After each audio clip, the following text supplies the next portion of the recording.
आजका नायक स्रष्टा प्रकाश भट्टराई सरलाई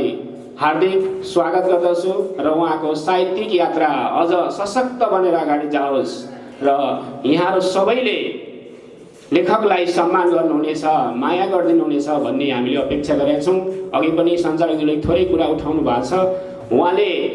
आज बिक्री भएको पुस्तकबाट केही प्रतिशत हाम्रो संस्थालाई होइन, संस्थाको अक्षय कोष वृद्धिका लागि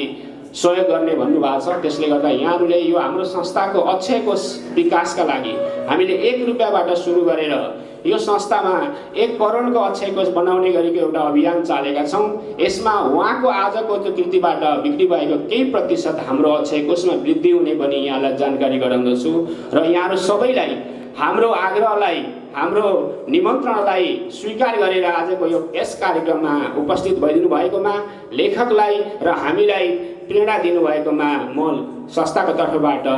यहाँहरूप्रति आभार व्यक्त गर्दछु र यहाँहरू सधैँभरि यसरी नै हामीले आयोजना गरेका कार्यक्रममा सहभागिता जनाइदिनु हुनेछ र हामी अलिक फरक खालका केही कार्यक्रमहरू पनि गरिरहेका छौँ। यसभन्दा अगाडि यहाँलाई थाहा नै छ,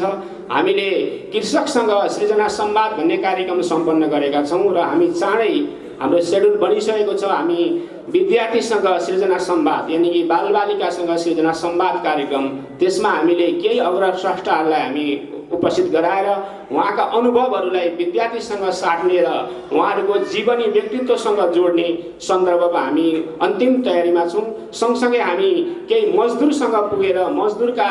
मनका भावनाहरू, पीडाहरूलाई पनि सृजनामा कसरी उतार्ने, उहाँहरूका पीड व्यथालाई कसरी हाम्रा कलमले कोर्ने, उहाँहरूलाई कसरी साहित्यमा ल्याउने, पठन संस्कृतिको कसरी विकास गर्ने भनेर हामी लागिरहेका छौँ। हामी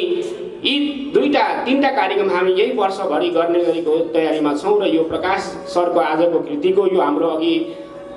उपाध्यक्षज्यूले 6औं कार्यक्रमको रूपमा हाम्रो अनौपचारिक औपचारिक गरेर यो 6औं कार्यक्रम हामीले आज सम्पन्न गर्न गइरहेका छौँ। यहाँहरू सबैप्रति हाम्रो यस अभियानमा सहभागिता जनाएर हामीलाई प्रेरणा दिनुभएकोमा यहाँहरूप्रति हाम्रो संस्था सधैँ ऋणी हुनेछ र यसरी नै हामी सहकार्य गरेर यहाँहरूसँग